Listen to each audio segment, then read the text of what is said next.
Hello guys, आज हम जानेंगे राइबोसोम के बारे में। तो ये राइबोसोम क्या है? राइबोसोम एक ऑर्गेनेल है। ऑर्गेनेल क्या है? जैसे हमारे एक सेल के अंदर जैसे न्यूक्लियस है, जैसे एंडोप्लाज्मिक रेटिकुलम है, जैसे गोल्गी बॉडी है, जैसे माइटोकॉन्ड्रिया है, जैसे क्लोरोप्लास्ट है, वैसे ही राइबोसोम एक ऑर्गेनेल है। तो राइबोसोम पहले कब डिस्कवर किया था? राइबोसोम एक मेम्ब्रेन लेस ऑर्गेनेल है। तो मेम्ब्रेन लेस ऑर्गेनेल मतलब क्या होता है? मेम्ब्रेन लेस ऑर्गेनेल मतलब उसका मेम्ब्रेन ही नहीं है। For example the endoplasmic reticulum है, न्यूक्लियस है, एक हो गया माइटोकॉन्ड्रिया, उसमें एक मेम्ब्रेन है। लेकिन ये राइबोसोम है, उसका कोई मेम्ब्रेन नहीं है, इसलिए राइबोसोम को मेम्ब्रेन लेस ऑर्गेनेल बोला जाता है। तो अभी अगर डिस्कवरी की बात करेंगे, कब डिस्कवरी हुआ था? तो वो 1953 में डिस्कवर हुआ था। सो एनिमल सेल में राइबोसोम डिस्कवर कौन किए थे? जॉर्ज पैलेड एनिमल सेल में डिस्कवर किए थे। कब किए थे? 1953। और सेम ईयर में प्लांट सेल में रॉबिसन एंड ब्राउन, ये दोनों डिस्कवर किए थे प्लांट में राइबोसोम को, और वो भी सेम ईयर 1953। तो एग्जाम में अगर आएगा कि राइबोसोम कब डिस्कवर हुए थे, तो आंसर होगा 1953। लेकिन एनिमल और प्लांट में दो डिफरेंट साइंटिस्ट किए थे। एनिमल में जॉर्ज पैलेड किए थे और प्लांट में रॉबिसन किए थे, अलॉन्ग विथ ब्राउन किए थे। सो द राइबोसोम को क्या बोला जाता है? Engine of the cell. Engine क्या होता है? मतलब आप किसी भी इंस्ट्रूमेंट में ले लीजिएगा, उसका मेन पार्ट क्या होता है? इंजन। तो वैसे ही सेल में राइबोसोम मेन पार्ट होता है। क्यों राइबोसोम मेन पार्ट होता है? क्योंकि राइबोसोम का मेन काम क्या होता है? प्रोटीन सिंथेसिस करना। और क्योंकि वो प्रोटीन ज़्यादा से ज़्यादा सिंथेसिस करता है, और प्रोटीन सेल के लिए सबसे ज़्यादा चाहिए, तो इसलिए राइबोसोम को इंजन ऑफ द सेल बोला जाता है। और क्योंकि वो प्रोटीन भी ज़्यादा मतलब प्रोड्यूस करता है, इसलिए इसको बोलते हैं प्रोटीन फैक्ट्री। क्यों? क्योंकि वो ज़्यादा से ज़्यादा प्रोटीन प्रोड्यूस करता है। तो राइबोसोम को क्या बोला जाता है? इंजन ऑफ द सेल, और उसको भी बोला जाता है प्रोटीन फैक्ट्री।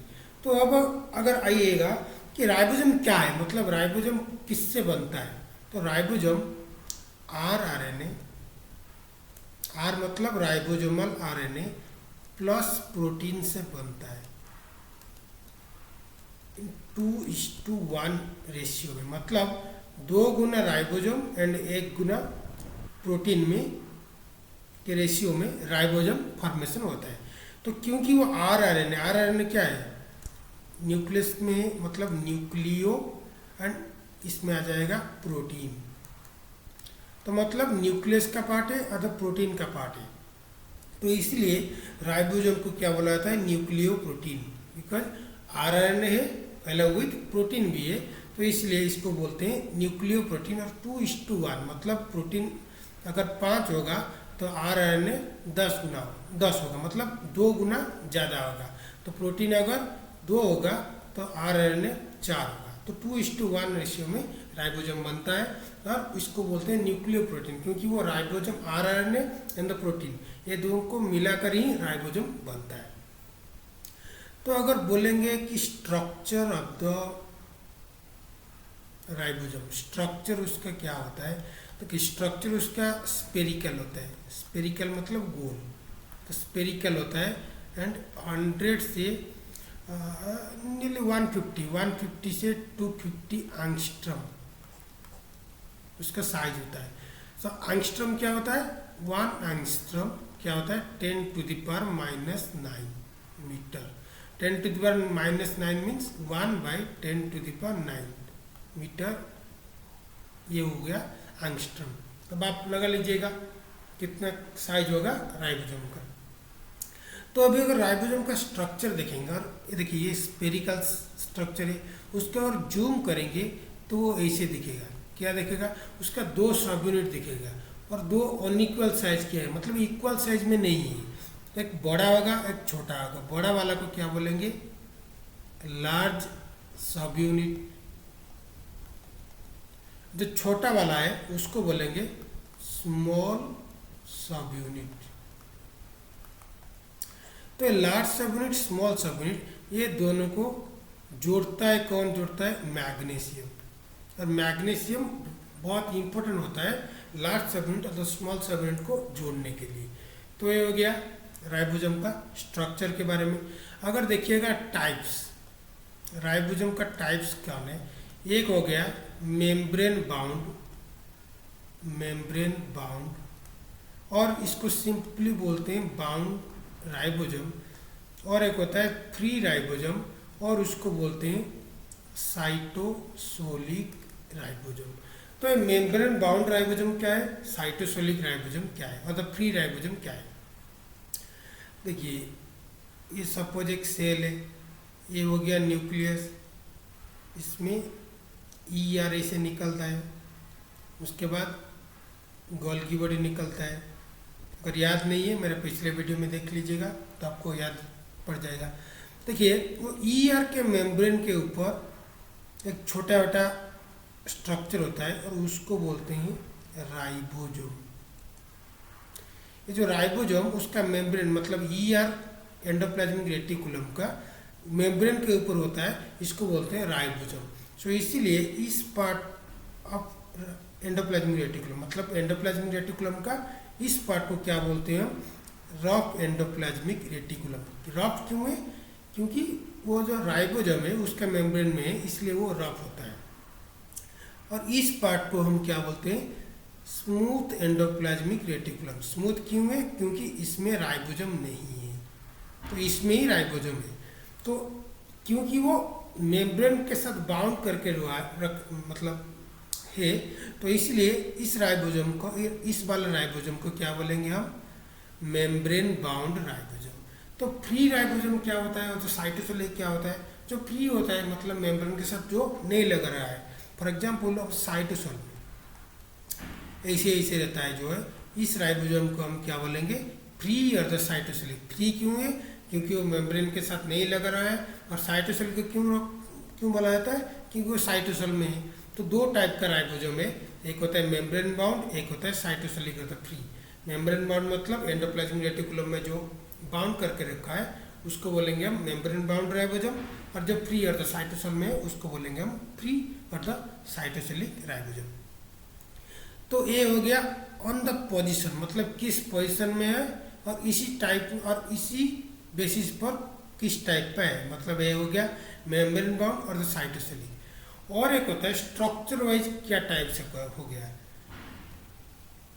देखिए स्ट्रक्चर वाइज अगर हम टाइप्स के बारे में बोलेंगे तो 2 टाइप का राइबोसोम है, एक होता है 70S, एक होता है 80S। तो 70S क्या है, 80S क्या है? पहले तो देखिए ये S क्या है?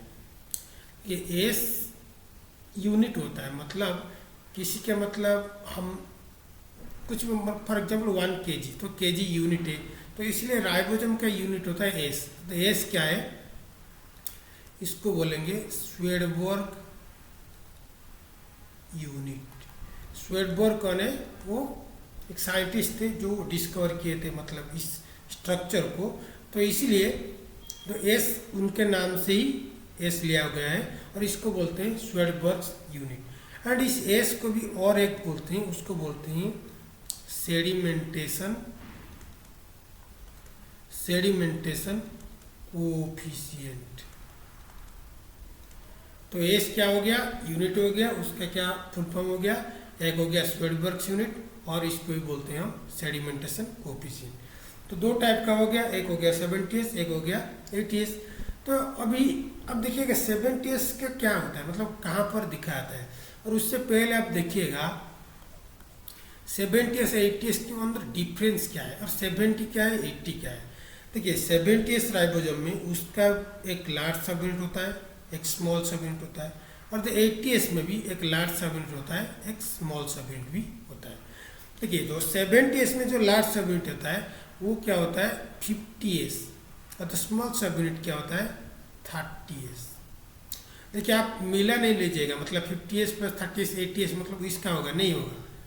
तो ये क्या होगा उसका मोलिकुलर वेट के हिसाब से लिया गया है। तो इसके अच्छे से याद रखना, ये बहुत बार नीट एग्जाम में पढ़ता है कि 50s क्या होता है। 50s लार्ज सब यूनिट होता है, कहाँ पर 70s का। और अगर फिर से 50s में मेन कंपोनेंट क्या अगर देखेंगे तो क्या होगा 28s, लेकिन जो 30s का उसका मेन कंपोनेंट होता है 18s। लेकिन जो 80s होता है उसका लार्ज सब यूनिट उसका होता है 60s, एंड स्मॉल सब यूनिट उसका हो गया 40s। और तो 60s का मेन कंपोनेंट अगर देखेंगे तो 20s हो गया प्लस एक हो गया 5s, वाइल द 40s उसका सब यूनिट हो गया और द मेन यूनिट हो गया 18s।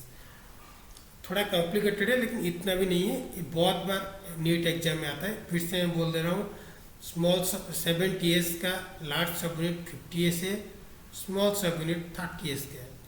50s का मेन कंपोनेंट क्या है 28s, 30s का मेन कंपोनेंट 18s है।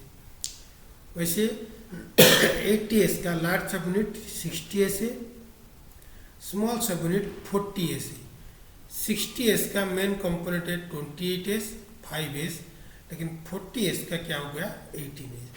तो अभी आप सोच रहे होंगे कि 70s 80s तो हम जान ले लेकिन 70s कहाँ पर दिखा जाता है और 80s कहाँ पर दिख जाता है। देखिए 70s कहाँ पर दिखता है प्रोकार्योट एंड कहाँ पर दिख जाता है क्लोरोप्लास्ट, माइटोकॉन्ड्रिया सॉरी थोड़ा खांसी हो गया है। बट इन द 80s वो कहाँ पर दिख जाता है यूकारियोट। तो मतलब मैं अगर एक यूकारियोट का सेल स्ट्रक्चर दूं, देखिए ये हो गया न्यूक्लियस, ये हो गया ईआर, ये हो गया गोल्गी। देखिए ईआर के ऊपर राइबोसोम है और इस राइबोसोम को हम क्या बोलेंगे ATS। यूकारियोट क्या होता है हायर एनिमल होता है। देखिए यूकारियोट हायर एनिमल होता है, लेकिन हमारे अंदर माइटोकॉन्ड्रिया भी है और प्लांट के अंदर माइटोकॉन्ड्रिया है और क्लोरोप्लास्ट है। For example this is the mitochondria, ये हो गया क्लोरोप्लास्ट। देखिए माइटोकॉन्ड्रिया के अंदर भी एक राइबोसोम होता है, क्लोरोप्लास्ट के अंदर भी राइबोसोम होता है। देखिए ये हो गया यूकारियोट, ध्यान से सुनिएगा, ये हो गया यूकारियोट और यूकारियोटिक सेल। राइबोसोम हमारे ईआर के मेम्ब्रेन के ऊपर भी है, माइटोकॉन्ड्रिया के अंदर भी है, क्लोरोप्लास्ट के अंदर है। लेकिन जो मेम्ब्रेन बाउंड है, जो पहले बोला था, वो क्या है, वो ATS का है। लेकिन जो माइटोकॉन्ड्रिया के अंदर है और जो क्लोरोप्लास्ट के अंदर है वो क्या है, वो 70s का है। ये जो दोनों वाला मैंने बोला हूँ ये क्या है, chloroplast and the mitochondria of eukaryote. Obviously eukaryote, क्योंकि प्रोकारियोट में तो क्लोरोप्लास्ट नहीं है, माइटोकॉन्ड्रिया नहीं है। तो अगर मैं प्रोकारियोट के सेल के स्ट्रक्चर अगर दिखाऊंगा, प्रोकारियोट के स्ट्रक्चर अगर दिखाऊंगा तो क्या है, उसके अंदर न्यूक्लियस तो नहीं है, क्या है न्यूक्लियड है। उसके बाद सिंपली एक राइबोसोम है और ये राइबोसोम का क्या है साइटोसल में है, और इस राइबोसोम को क्या बोलेंगे 70s। तो 70s क्या आता है, ओनली प्रोकारियोट में दिखा जाता है, लेकिन यूकारियोट में भी दिखा जाता है। और लेकिन कहाँ पर दिख जाता है, क्लोरोप्लास्ट में दिखाता है और माइटोकॉन्ड्रिया में दिखता है।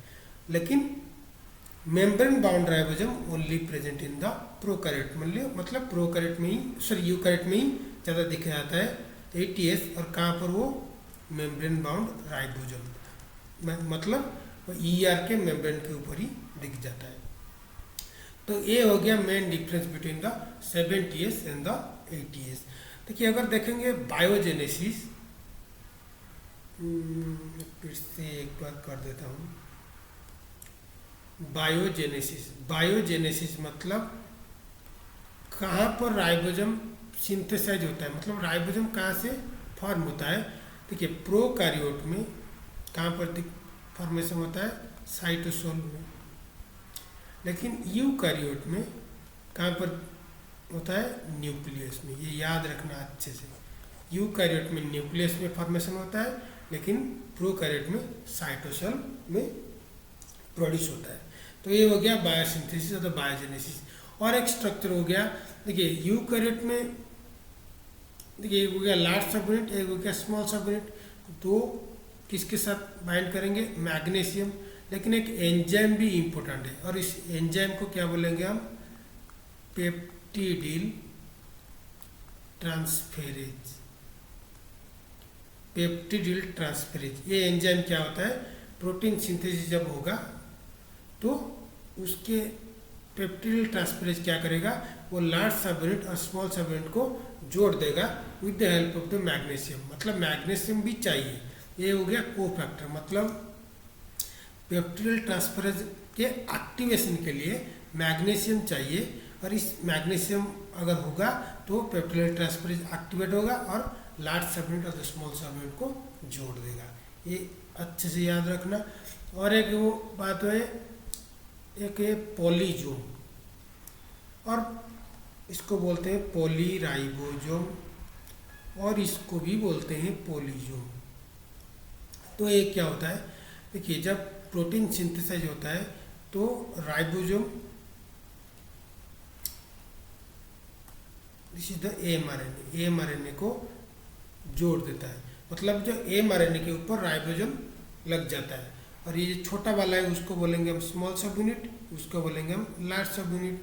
देखिए वो ज़्यादा से ज़्यादा, मतलब बहुत सारा राइबोसोम एमआरएनए के साथ इकट्ठा हो गया है, और इसको ही बोलते हैं पॉली मतलब मेनी, राइबोसोम मतलब ओब्वियसली राइबोसोम, मतलब बहुत सारा राइबोसोम प्रोटीन सिंथेसिस के मतलब उस टाइम में बहुत ज़्यादा राइबोसोम इकट्ठे हो जाते हैं। इसको बोलते हैं पॉलीराइबोसोम और पॉलीजोम। और द मेन फंक्शन राइबोसोम का क्या होता है, प्रोटीन सिंथेसिस। ओके, तो ये हो गया आपका राइबोसोम का स्ट्रक्चर और उसके बारे में सभी कुछ। अगर आप वीडियो अच्छा लगा प्लीज़ लाइक एंड सब्सक्राइब कर लीजिएगा। थोड़ा सेहत खराब है इसलिए साउंड थोड़ा धीरे आएगा, प्लीज़ बियर कर लेना। Thank you.